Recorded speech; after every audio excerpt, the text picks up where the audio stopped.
Bonsoir tout le monde, comment allez-vous? J'espère que vous allez bien, vous allez tous bien. Et bien ce soir, je vais vous parler. Je sais que cette semaine, nous parlons de deux parachiotes. Comme d'habitude, je vais vous illustrer la paracha de la semaine. Et donc cette semaine, elle est doublée. C'est une double bracha parce que c'est la paracha de Roukat et de Balak. Mais entre nous, je vais vous parler de la paracha de Balak, qui est plus intéressante que Roukat. C'est vrai que Roukat, c'est aussi qui vient du mot roc, la loi, et une loi de nature, c'est au-delà de la nature, de la limitation qui c'est une loi, c'est rock veloya avant, c'est-à-dire c'est une loi qui transcende le temps et l'espace et on ne peut pas, non, on ne connaît pas la raison à laquelle Dieu donne cette loi. C'est une loi qui est gravée, c'est une loi comme la loi du châtenaise, du lin et de la laine, c'est des lois qu'on ne comprend pas. Mais, et donc ça transcende le temps et l'espace, donc on ne peut pas comprendre, mais on doit tout de même les accomplir parce que c'est Dieu qui nous a demandé de les pratiquer. Mais ce soir, je ne vais pas vous parler de Roukat. Je sais que Roukat est aussi importante que la parachat Balak. Mais ce qui nous intéresse, c'est Balak ce soir. Je vais vous je vais vous expliquer selon le Dvar Malchut, bien sûr, comme d'habitude. Dvar Malchut, le Dvar Malchut, comme j'ai l'habitude de vous faire chaque semaine. Abonnez-vous et partagez. Bien sûr, abonnez-vous et faites mériter d'autres juifs pour qu'ils puissent encore plus comprendre la chassidoute, de quoi ça retourne, comment le rabbi explique et transforme la paracha en un plat délicieux. C'est-à-dire, c'est tellement intéressant que on n'a plus envie de s'en séparer.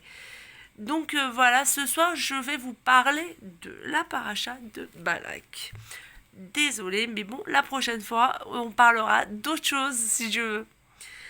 Alors, lorsqu'un jeune tombe un Shabbat de l'affliction, de l'affliction à la réjouissance. Lorsque le 17 Tammuz tombe un Shabbat, le jeûne est alors repoussé au lendemain. Il y a deux façons d'aborder une telle situation. L'une superficielle et l'autre plus profonde.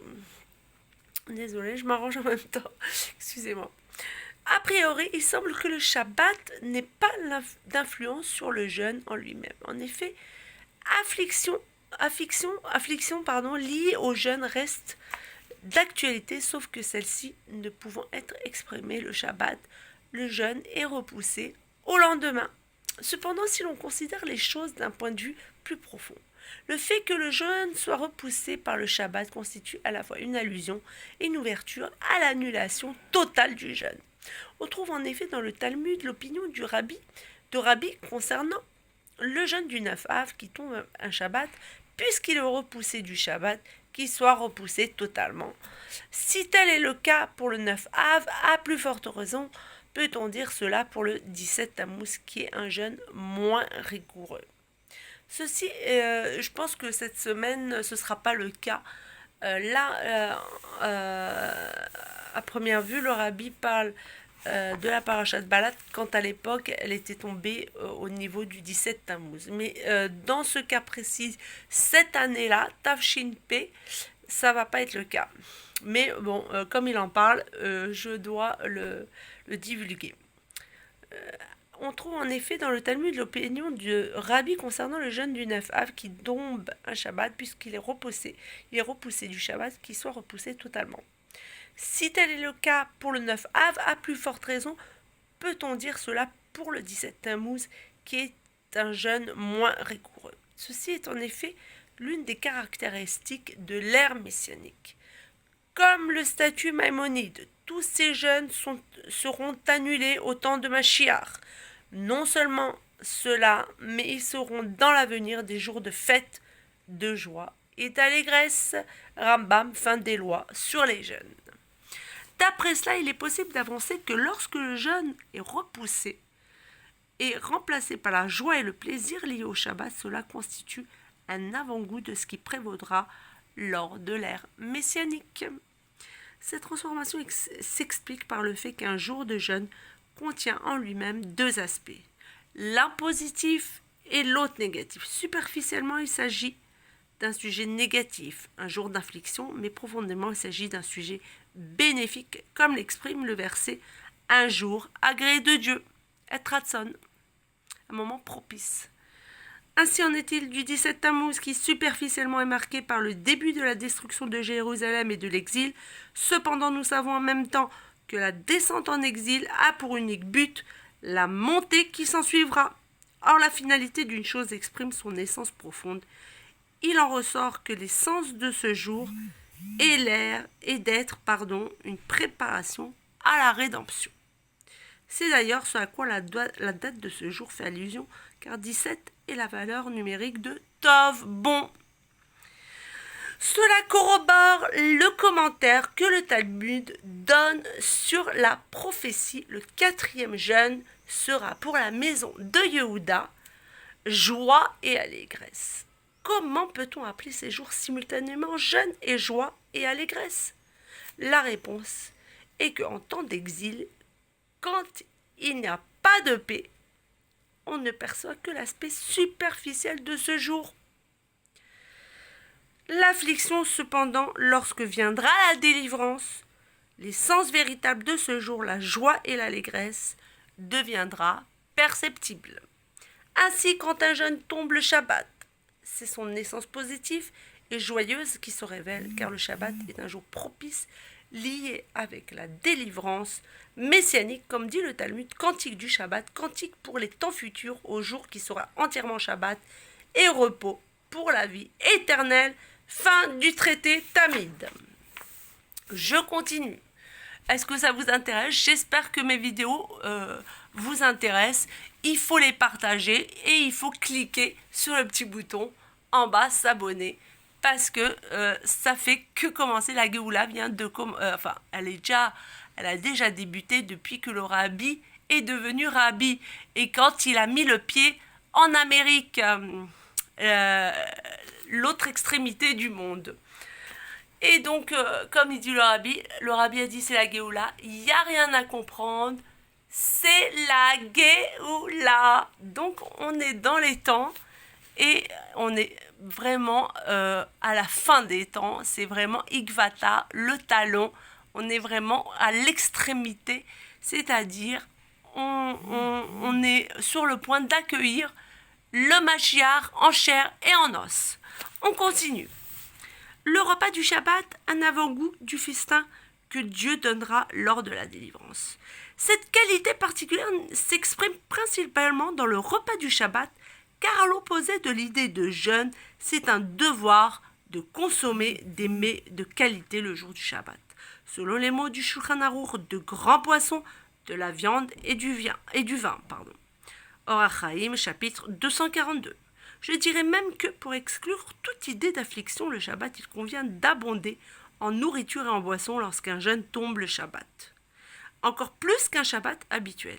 Il y a en cela également une allusion à l'élévation absolue constituée par l'annulation des jeûnes dans les temps futurs quand il y aura le festin que Dieu donnera pour les justes dans lequel on mangera la chair du Léviathan, poisson, et celle du Shorabar, viande. Et l'on boira le vin gardé, conservé en ses raisins depuis les 6 jours de la création, voire traité Brachot 34b et Baba Batra 75a, Midrash Vaikra, Rabbah, Parashat 13, 3 et autres. Je vous lis les références pour pas que vous croyez que j'invente. Parce que moi, tout ce que je dis, je le ressors de ce livre, Dvar Malchut. C'est des références bien connu et reconnu. Et en plus, c'est le rabbi qui cite cette sira. C'est le rabbi qui a fait ce Farbrengen, qui a fait cette sira. Et bien que les enseignements des maîtres chassidiques abondent en explication de la symbolique mystique de ce festin, il n'en sera pas moins un festin matériel, car la pleine rétribution des temps futurs ne sera pas donnée au jardin d'Éden, mais précisément dans notre monde matériel à des âmes revêtues de leur corps, c'est-à-dire dans ce monde bien matériel, dans ce monde-ci.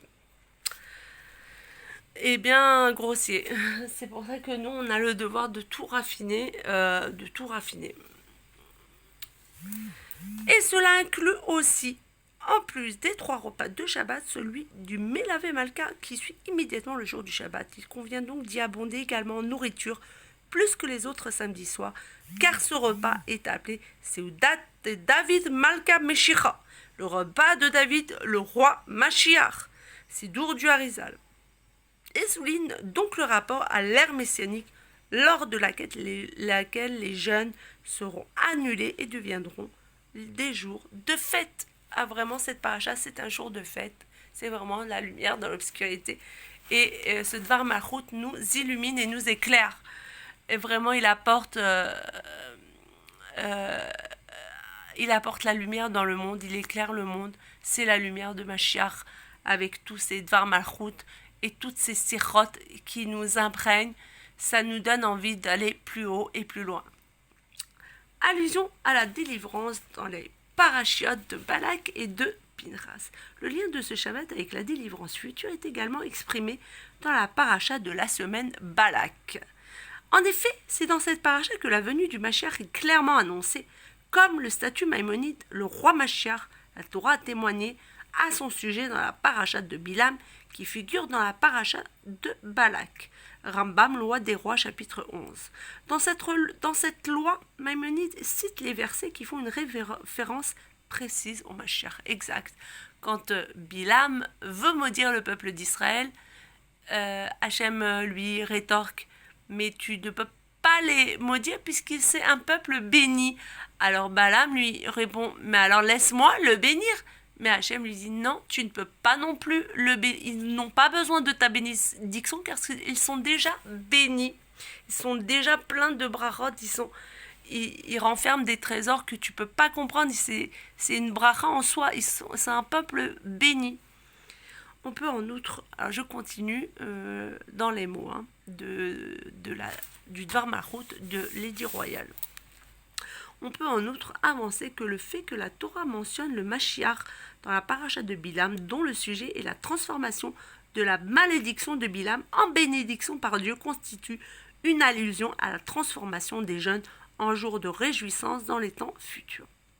De même, dans la paracha de Pinchas que nous commençons à lire aujourd'hui, à l'office de Mincha se trouvent plusieurs sujets faisant allusion à la délivrance. Le dénombrement des enfants d'Israël est lié à la délivrance, comme en témoigne le Midrash. Israël est dénombré en 10 endroits. Le dernier, dans les temps futurs, Midrash Dan Trumatissa 9, Bamidbar, Rabba, Paracha 2, 11. La répartition de la terre d'Israël actuellement. La tribu de Lévi n'a pas de part dans la terre d'Israël, mais lors de l'ère messianique, elle se verra également attribuer un territoire de sorte que la terre sera répartie en 13 territoires. Or, la paracha relate la façon dont la terre fut répartie, mais ne fait pas mention du détail de cette répartition en 12 tribus. Comme c'est aujourd'hui le cas, on peut donc avancer que cela inclut aussi la répartition des temps futurs qui concernera aussi la tribu de Lévi. Et comme il a dit à plusieurs reprises, le rabbi, enfin je ne sais pas s'il a dit à plusieurs reprises, mais je sais qu'il l'a déjà dit, que les Kohanim deviendront des Lévim et les Lévinim des Kohanim. Les sacrifices des jours de fête détaillés dans cette paracha, ce sujet fait allusion aux jours de jeûne qui deviendront des fêtes, car c'est précisément à travers cela que la notion de fête juive connaîtra son apogée.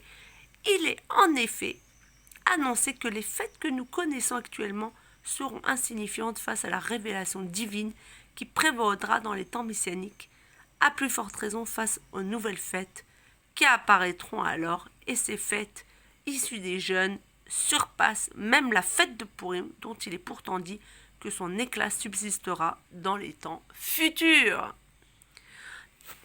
On continue encore, hein? Qu'est-ce que vous en dites? Je pense qu'on va continuer, hein, parce que c'est tellement intéressant qu'on a envie de tout finir. C'est comme un repas qu'on adore, on ne peut pas en laisser une miette. Donc c'est pareil, les sirops du Rabbi, c'est un repas succulent qu'on n'arrive pas à consommer à moitié. Excusez-moi la comparaison. C'est encore plus haut qu'un repas, mais bon, c'est pour vous expliquer concrètement à quoi ça ressemble. La délivrance comme réparation de l'exil et la délivrance en elle-même. En plus de la qualité inhérente des Shabbats qui tombent à l'intérieur des 3 semaines d'affliction, cette année-ci, 5751, c'était l'année à laquelle le Rabbi avait dit cette sira, présente la qualité particulière que le début de cette période, le 17 Tammuz, tombe à Shabbat, et de même sa conclusion le 9 Av. Il est expliqué dans la Chassidoute que ce sont les 3 Shabbatot qui tombent dans les 3 semaines qui effectuent leur tikkun, leur réparation spirituelle. Or, cette réparation se fait différemment selon que le premier Shabbat marque le début de cette période ou non. Dans la configuration la plus courante, quand le premier jour des 3 semaines est un jour de semaine, le Shabbat qui s'ensuit vient apporter une réparation analogue à un soin qui vient guérir une blessure ou une maladie préexistante.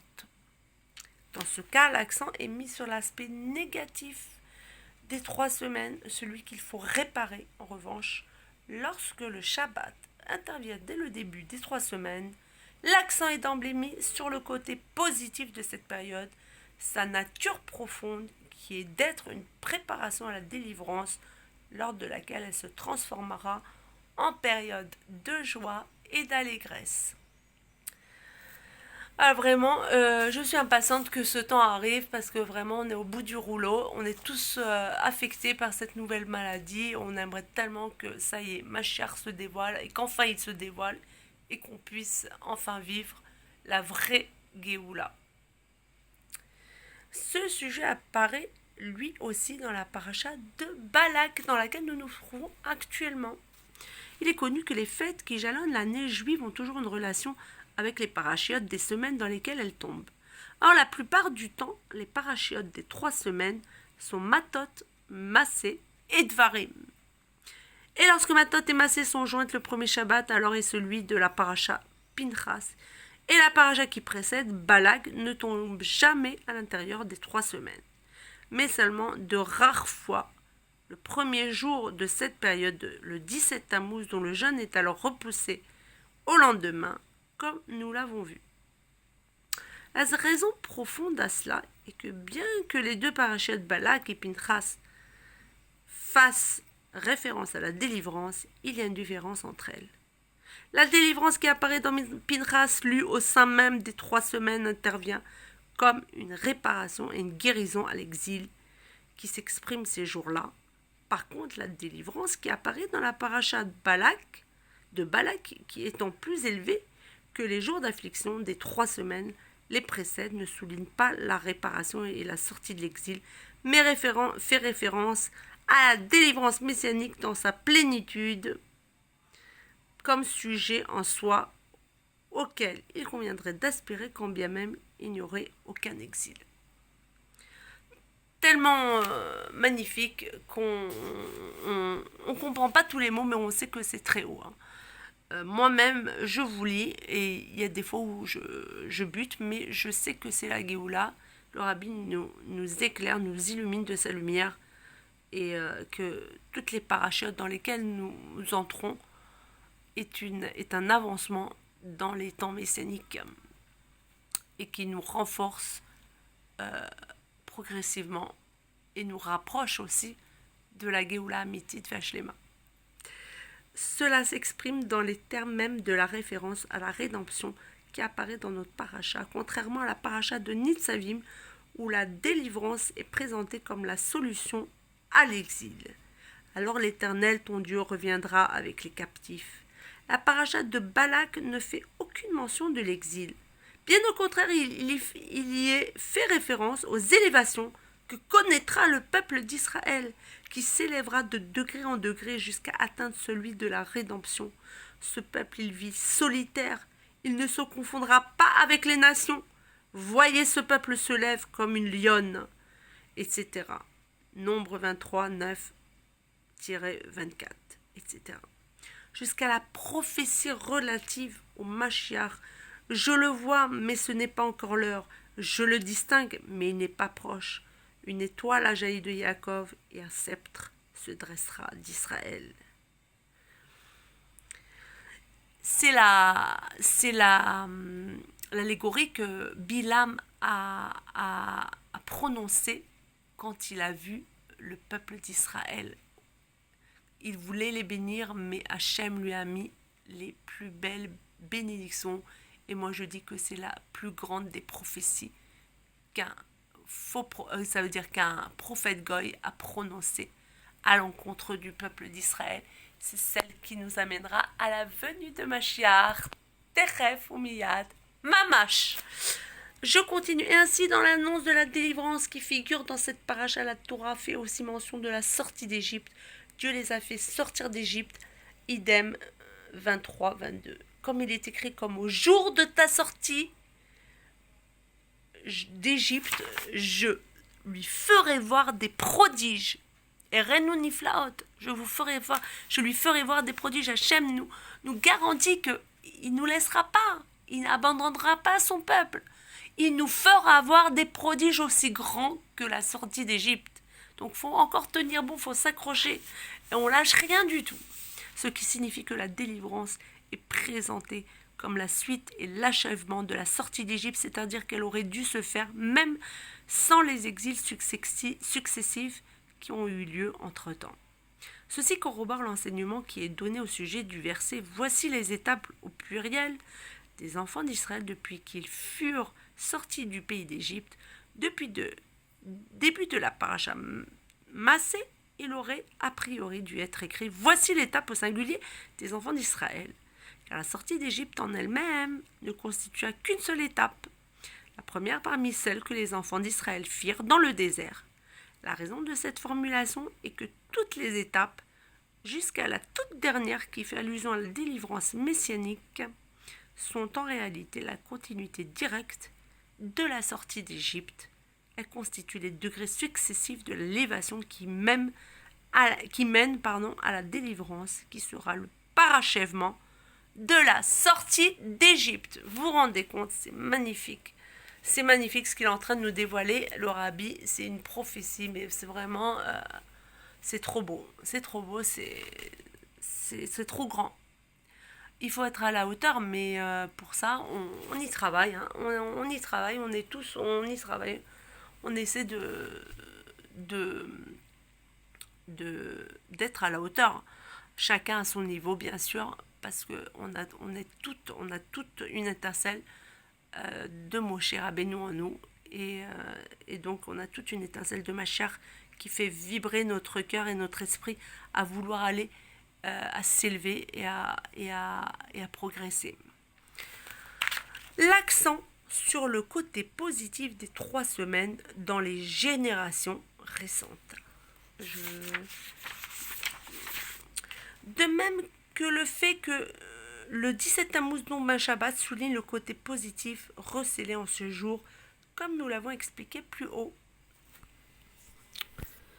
Et tel est le cas pour l'ensemble des 3 semaines dans les toutes dernières générations, à mesure que nous approchons de la délivrance, la perception de la destruction du temple et de l'exil lié à ces jours diminue et on ressent de plus en plus leur véritable essence, la rédemption.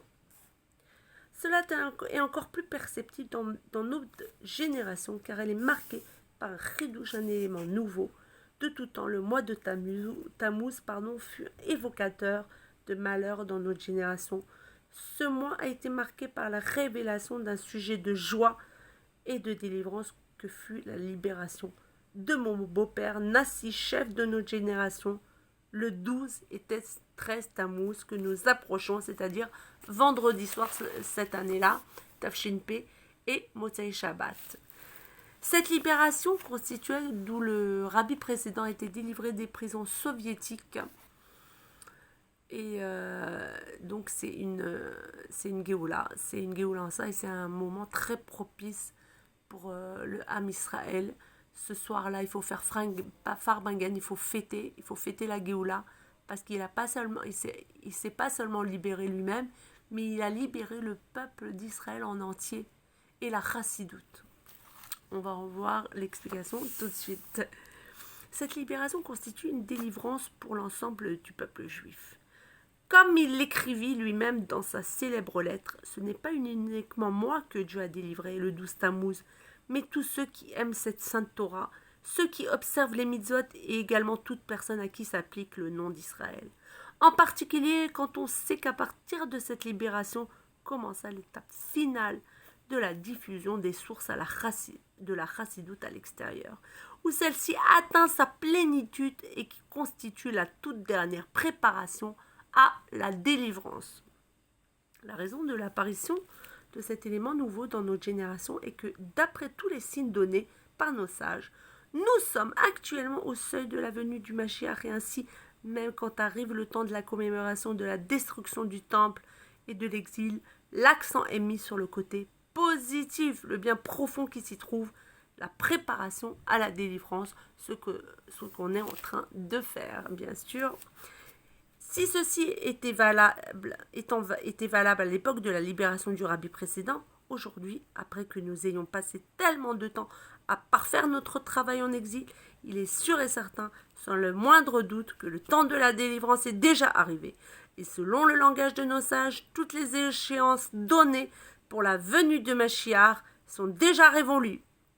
Et la condition de Tchouva, le retour à Dieu, comme le stipule ensuite le Talmud, la délivrance ne dépend plus que de la Tchouva, a déjà été pleinement réalisée, même ça a été réalisé, y compris le sujet évoqué dans le Zohar selon lequel Mashiach vient faire Tchouva au Tzadikim, par l'étincelle de Mashiach qui se trouve en chacun de nous. Et dans notre génération, il y a une autre nouveauté liée à cette année-ci, 5751, dont l'écriture en lettres hébraïques He Taf Nun Shin Aleph forme l'acrostiche de He Ayute Shnat Niflaot Erenu. Ce sera une année de prodige que je lui montrerai, dans laquelle s'accomplira la prophétie comme au jour de ta sortie d'Égypte. Je lui ferai voir des prodiges. Et nous avons déjà vu concrètement des prodiges qui témoignent qu'il s'agit de l'année où le roi Mashiach se dévoile, et même l'année où le roi Mashiach vient, et il dit à Israël, « Gens humbles, le temps de votre délivrance est arrivé. » Selon les termes du Midrash Al-Kut Shimoni, sur Ishaïa, chapitre 499, et même jusqu'à proclamer, « Hineze ha-melech ha-Mashiach ba » Le voici le roi Mashiach qui vient. Shir Hashirim 2.8 et Shir Hashirim Rabbah sur le verset, c'est-à-dire qui est déjà venu, qui vient et qui est venu, s'écrivent tous deux bas en hébreu. C'est-à-dire que l'on se tient déjà au seuil du temps des temps messianiques, au seuil du début de la délivrance et immédiatement de sa continuation et de sa plénitude. Vous vous rendez compte? Hineze Mashiach ba, c'est les acrostiches de l'année Non, c'est pas l'acrostiche, mais que cette année-là où il a révélé que je vous montrerai des merveilles, je vous éclairerai je vous montrerai des merveilles. Pardon, je m'embrouille dans les termes, mais c'est bien ça. C'est l'année où il dit que Mashiach va arriver, que Mashiach est déjà là et qu'il va se dévoiler. Ainsi, il est dit, il est sûr que le 17 Tammuz qui tombe à Shabbat et dans l'ensemble des 3 semaines Cette année-ci, l'accent est mis sur le sujet de la délivrance, non sur le fait que ces jours sont une préparation à la délivrance, mais bien que la délivrance vient véritablement ce Shabbat-ci avant même le début des 3 semaines, qui deviendront donc de fait des jours de joie et de fête et d'allégresse. Un rajout dans l'étude des sujets liés au Mashiach et à la délivrance. Combien de fois le Rabbi a dit que pour déclencher la Géoula, il faut rajouter dans les lois de Mashiach et de la Géoula.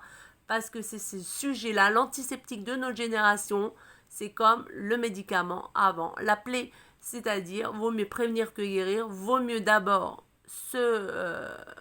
s'immuniser en étudiant la chassidoute, qui est la péridurale en fait, parce que c'est grâce à la chassidoute qu'on déclenchera la venue du Mashiach, puisque le Rabbi a plusieurs fois, maintes fois dit et répété, il nous a coaché pendant tellement d'années, et il nous a dit et tu répandras au nord, au sud, à l'est et à l'ouest. C'est grâce à ça que Mashiach se déclenchera. Donc on fait la volonté du Moshe Hador et grâce à ça, Hachem nous enverra toutes les Yeshuot. Amen. Je continue. Un rajout dans l'étude des sujets liés au Mashiach et à la délivrance. De tout ce qui précède, il ressort qu'il doit y avoir cette année un ajout particulier dans un sujet lié à la période actuelle, l'étude des lois relatives à l'édification du temple, compilée et tranchée par Maïmonide selon la coutume répandue depuis plusieurs années. Cette coutume est basée sur le Midrash qui enseigne qu'à travers l'étude de ces lois, on accomplit le commandement de construire le temple, car Dieu a dit au prophète Ézéchiel, du fait que mes enfants se trouvent en exil, la construction de mon temple devrait être délaissée. La lecture de sa construction dans la Torah est aussi grande que sa construction elle-même. Va et dis-leur de s'occuper de lire, à lire la forme du temple dans la Torah, et en récompense, je leur accorderai le même mérite que s'ils s'étaient affairés à sa construction. En clair, en d'autres termes, il dit que quand on étudie les lois sur le Beth Amikdash, sur toutes les lois qui concernent la reconstruction, les lois qui concernent le Beth Amikdash, on construit le Beth Amikdash lui-même. C'est comme si on reconstruisait pierre après pierre le Beth Amikdash, le troisième Beth Amikdash, qui est déjà construit en fait, mais c'est une allégorie spirituelle qui signifie qu'en les étudiant, on reconstruit le troisième temple et on précipite sa venue. La venue du Mashiach avec le Beth Amikdash Ashlishi. Ainsi, puisque nous nous tenons ceux de la rédemption qui est amenée à se concrétiser de façon imminente, il est évident que l'étude des lois relatives au temple cette année doit se mener d'une manière radicalement différente. Il ne doit pas s'agir d'étudier afin de réparer le manque engendré par la destruction du temple, mais d'exprimer son désir ardent d'accéder à la qualité et à la perfection du troisième temple, à propos duquel il est dit « Plus grande sera la splendeur de ce dernier temple que celle du premier. » Chagai 2.9, une grandeur qui n'a encore jamais existé, ni dans le second temple, ni dans le premier temple, ni dans le tabernacle fait par Moshe, n'a donc pas été sujette à la destruction et viendra s'ajouter pour parfaire la qualité du tabernacle et celle du premier et du second temple. Donc le troisième sera immensément plus beau et plus grand, plus majestueux et il y aura une magnificence qui n'a jamais existé ni dans le premier ni dans le second. Donc imaginez-vous la magnificence et la beauté qui régnera dans le troisième temple. On se précipite, on est impatient d'être dans ces temps-là. En outre, cette étude doit se faire avec la conscience empreinte d'une certitude absolue qu'il ne s'agit pas de ilchata les meshira, une étude dont l'objet ne verra sa concrétisation que dans le monde futur, mais d'une loi qui sera concrètement applicable dans l'instant même qui suivra. Car le sanctuaire que nous attendons est déjà construit en haut, et immédiatement il se dévoilera et descendra du ciel. Rachi et Tosafot sur Soukat Souka, pardon, 41a. En moins de temps qu'il n'en faut pour le dire. Et oui, le Beth Amikdash est déjà reconstruit. Mais plus nous étudions ces lois et plus nous faisons descendre sa shrina et nous le faisons descendre sur terre.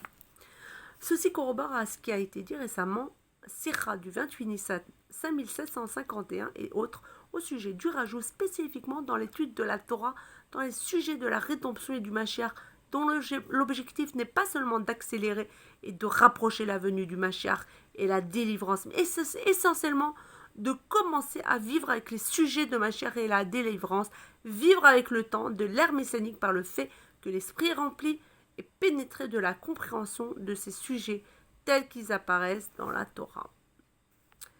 Et de l'esprit, cela se communique au cœur qui en est pénétré émotionnellement pour aboutir à un comportement décliné dans les 3 dimensions de la pensée, la parole et l'action, approprié à cette époque spécifique dans laquelle nous nous tenons au seuil de la rédemption et nous montrons du doigt que Hine Ze Hameler HaMashiach ba. Le voici, le roi Mashiach est venu. Il y a lieu de s'étendre sur la nécessité et la vertu d'étudier la Torah dans les sujets traitant du Mashiach, de la délivrance et de la construction du 3e temple comme moyen de rentrer dans l'ère messianique. Elle est encore un peu longue, on va encore un peu continuer et si on peut, on finira, sinon c'est pas grave, on fera le reste une prochaine fois. Bien que le Talmud ait enseigné que le Mashiach viendra à notre insu, traité Sanhedrin 97a, cela n'est nullement en contradiction avec la réflexion approfondie au sujet du Mashiach et de la délivrance, et en premier chef, la prise de conscience du fait que nous nous tenons déjà à l'entrée de l'ère du Mashiach. Le voici, il est venu, car toutes les échéances ont été dépassées, et l'on a déjà fait tchouva, et tous les aspects du service divin ont été parfaitement achevés, comme nous l'avons dit plus haut. En effet, à notre insu signifie ici qui dépasse notre conscience. Tanya Igrot à Kodesh, P 105b. Ce qui veut dire, Perek 105b. Ce qui veut dire qu'après avoir pénétré notre conscience grâce à la réflexion et l'approfondissement, etc., ce sujet transcende et dépasse notre conscience. Et c'est vrai, effectivement, le sujet de Mashiach, Géoula et Mashiach, elle dépasse notre conscience, notre logique, elle transcende le temps et l'espace, elle est au-dessus du temps. C'est vraiment quelque chose d'exceptionnel et éternel surtout. Et concrètement, parlons malgré le shturem, le vacarme que l'on fait sur ce sujet ces derniers temps, en cette année qui sera une année de prodiges, et après avoir vu les prodiges qui témoignent qu'il s'agit de l'année dans laquelle le Mashiach se dévoile, nous voyons qu'il est difficile d'inculquer la conscience et le sentiment que nous nous tenons vraiment au seuil de l'ère messianique, au point que les gens commencent à vivre avec les sujets du Mashiach et de la délivrance. On se prépare. Comment quand on se prépare pour Shabbat, il faut se préparer aussi pour Mashiach. La raison est cela, et que le verset dit, comme au jour de ta sortie d'Égypte, je lui ferai voir des prodiges, alors que l'acrostiche de cette année, et ce sera une année de prodiges que je lui ferai voir, dans l'ordre inverse. Hetaf Nun Shin Aleph. C'est l'année de prodiges, 5751, dans laquelle le rabbi a parlé de cette sira. La différence entre ces deux expressions est que dans le verset « je lui ferai voir des prodiges », l'accent est mis sur le fait que les prodiges sont immédiatement perceptibles tels qu'ils surviennent et il n'est nul besoin d'expliquer que quelque chose de miraculeux s'est produit. Tel est le sens de « je lui ferai voir ». Dieu lui-même montre les prodiges. Et oui, quand on y croit, on peut aller très loin et Dieu nous fait voir des prodiges et des miracles. Mais celui qui n'y croit pas, Rav Shalom, ça risque de bloquer. Il faut y croire et très fort. En revanche, l'expression des prodiges que je lui ferai voir indique que des événements se produisent qui relèvent du prodige, mais qu'il est ensuite nécessaire d'inciter les gens à observer les prodiges à observer les prodiges, à réfléchir de façon à y voir des signes relatifs à la délivrance et surtout, ce n'est pas Dieu lui-même qui met cela en évidence en montrant les prodiges de la délivrance finale. La solution à cela réside dans l'étude de la Torah, dans les sujets du Mashiach et de la délivrance, car la Torah, qui est la sagesse de Dieu, qui transcende ce monde, a le pouvoir de transformer la nature de l'homme. En effet, quand bien même un homme ressentirait qu'il est encore à l'extérieur du sujet de la rédemption, parce qu'il n'est pas encore sorti de son exil intérieur, grâce à l'étude du sujet de la délivrance dans la Torah, il s'élèvera à une condition de délivrance et commencera à vivre ce sujet en ayant conscience et en ressentant que le voici, il est venu. C'est vrai que dès qu'on rentre dans cette dimension de Mashiach, dans cette bulle, si je peux m'exprimer ainsi, eh ben, on est vraiment, on transcende le temps et l'espace, on rentre dans les temps messianiques. Voilà, on rentre dans les temps messianiques, c'est clair. Le lien, il n'y a pas photo, le lien avec les Pirkei Avot de cette semaine. Tout cela est lié avec l'étude des Pirkei Avot de ce Shabbat, le 6e chapitre, qui débute par les sages ou enseignés dans le langage de la Mishnah. Béni soit celui qui les a choisis et qui a choisi leur enseignement. Rabbi Meir dit, celui qui étudie la Torah de façon désintéressée mérite de nombreuses choses. Cette Mishnah suscite plusieurs questions. Les mots, les sages ont enseigné dans le langage de la Mishnah servent à indiquer que tout ce chapitre est constitué exclusivement de braïtot.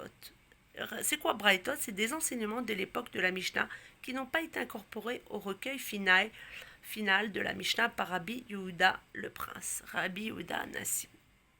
Mais que celles-ci ont été formulées dans le langage et le style de la Mishnah. Cependant, du fait que cette expression est accolée à la sentence de Rabbi Meir, il doit y avoir un lien entre elles.